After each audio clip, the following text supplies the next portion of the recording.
अष्टमोऽध्यायः। हरिः ॐ।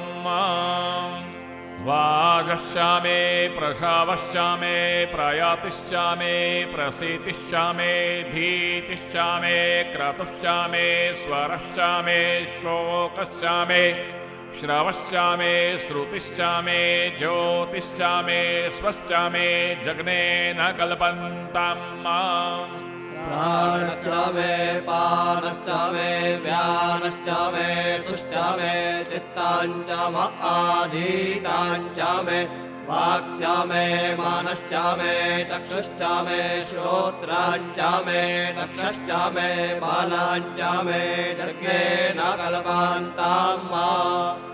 ओजश्चामे सहश्चाम आत्मा चामे तनुश्चामे शर्म चामे वर्म चामेऽङ्गानि चामे स्थीनि चामे परोगुंखि चामे शरीराणि चाम आयुश्चामे जराश्चामे जग्ने न कल्पन्ताम्। ज्येष्ठाञ्चाम आधिपत्याञ्चामे मान्यश्चामे भामश्चामे मश्चामे भश्चामे धेमा चामे महिमा चामे वरिमा चामे प्रतिमा चामे वरखिमा चामे द्राखिमा चामे वृद्धाञ्चामे वृद्धिश्चामे जग्ने न कल्पान्ताम्। सत्यं च मे श्रद्धाश्च मे जगच्च मे धनं च मे विश्वं च मे महश्च मे क्रीडा च मे मोदश्च मे जातं च मे जनिख्यमानं च मे सूक्तं च मे सुकृतं च मे जग्ने न कल्पन्ताम्।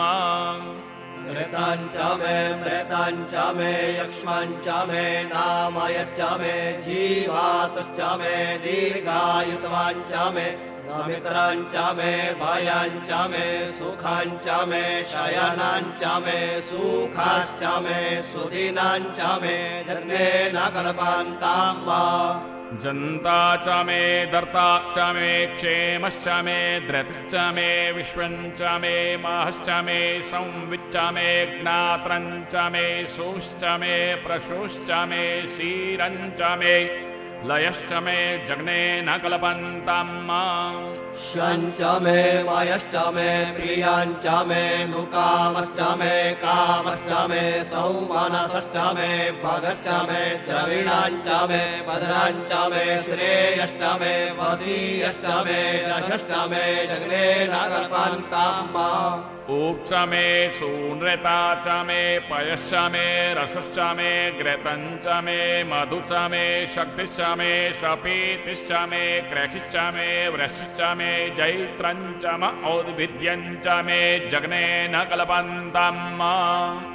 रयिश्च मे रायश्च मे पुष्टाञ्च मे पुष्टिश्च मे विभुश्च मे प्रभुश्च मे पूर्णाञ्च मे पूर्णतराञ्च मे पूयवाञ्च मे क्षिताञ्च मे नाञ्च मे क्षुच्च मे जग्ने न कल्पान्ताम्। वित्तं च मे वेद्यं च मे भूतं च मे भविष्यच्च मे सुगं च मे सुपथ्यं च मरधं च मरधिश्च मे क्लतं च मे क्लप्तिश्च मे मतिश्च मे सुवतिश्च मे जग्ने न कल्पन्ताम्।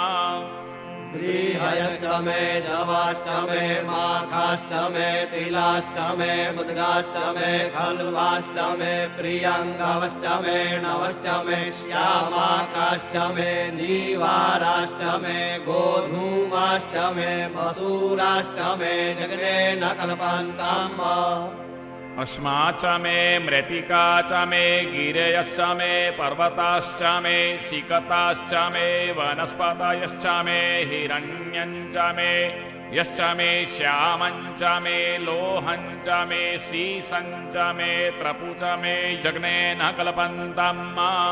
अग्निश्च म आपश्च मे वीरुदश्च म ओखनयश्च मे कृष्णपत्याश्च मे कृष्णपत्याश्च मे ग्राम्याश्च मे पशव आरण्याश्च मे वित्ताञ्च मे वित्तिश्च मे भूताञ्च मे भूतिश्च मे जग्ने न कल्पान्ताम्। वसु च मे वसतिश्च मे कर्म च मे शक्तिश्च मे अर्थश्च म एमश्च म इत्या च मे गतिश्च मे जग्ने न कल्पन्तम् अग्निश्च म इन्द्रश्च मे सोमश्च म इन्द्रश्च मे सविता च म इन्द्रश्च मे सरस्वती च म इन्द्रश्च मे पूका च म इन्द्रश्च मे बृहस्पतिश्च म इन्द्रश्च मे जग्ने न कल्पन्तम् मित्रश्च म इन्द्रश्च मे वरुणश्च म इन्द्रश्च मे धाता च म इन्द्रश्च मे त्वष्टा च म इन्द्रश्च मे मरुतश्च म इन्द्रश्च मे विश्वे च मे देवा इन्द्रश्च मे जग्ने न कल्पन्तम् पृथिवी च म इन्द्रश्च मेऽन्तरिक्षं च म इन्द्रश्च मे द्यौश्च म इन्द्रश्च मे समाश्च म इन्द्रश्च मे नक्षत्राणि च म इन्द्रश्च मे दिशश्च म इन्द्रश्च मे जग्ने न कल्पन्तम् अग्निश्च मे रश्मिश्च मे दाभश्च मे दीपतिश्च म उपागुशश्च मेऽन्तर्जामश्च म ऐन्द्रवायवश्च मे मैत्रा वरुणश्च म आश्विनश्च मे प्रतिप्रस्थानश्च मे शुक्रश्च मे मन्थी च मे जग्ने न कल्पन्तम् आग्रयणश्च मे वैश्वदेवश्च मे ध्रुवश्च मे वैश्वानरश्च म ऐन्द्राग्निश्च मे महावैश्वदेवश्च मे मरुत्वतीयाश्च मे निष्केवल्यश्च मे सावित्र्यश्च मे सारस्वतश्च मे पार्थिवतश्च मे हारियोजनश्च मे जग्ने न कल्पन्तम् सृचश्च मे चमसाश्च मे वायव्यानि च मे द्रोणकलशश्च मे ग्रावाणश्च मे दिखवणे च मे पूतभ्रच म आदवनीयश्च मे वेदिश्च मे बर्हिश्च मे वभ्रेथश्च मे स्वगाकारश्च मे जग्ने न कल्पन्तम् अग्निश्च मे कर्मश्च मे कश्च मे सूर्यश्च मे प्राणश्च मे श्वमेधश्च मे पृथिवी च मे दितिश्च मे नीतिश्च मे द्यौश्च मे गुलयः शक्वरयो दिशश्च मे जग्ने न कल्पन्तम् व्रतं च म ऋतवश्च मे तपश्च मे संवत्सरश्च मे होरात्रे ऊर्वष्ठीवे बृहत्रथन्तरे च मे जग्ने न कल्पन्तम्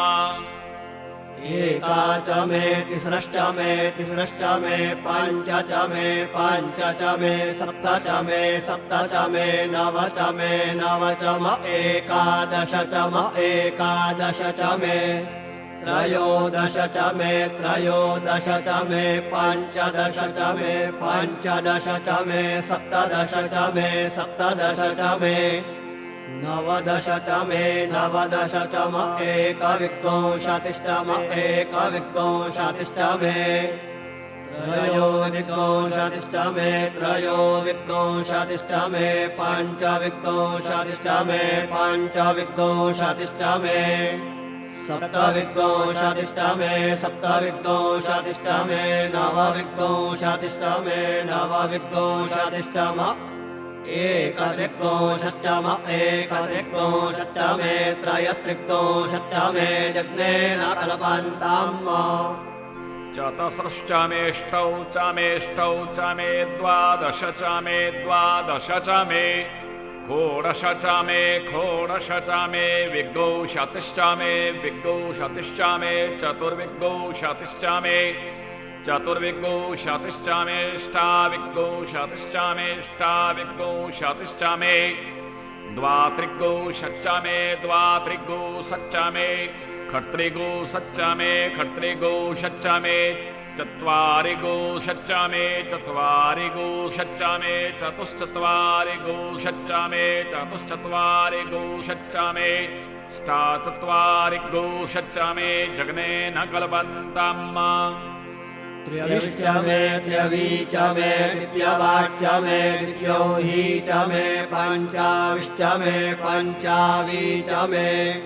त्रिवत्सश्च मे त्रिवत्सा च मे तुर्जवाच्च मे तुर्जौही च मे जग्ने न कल्पन्तम्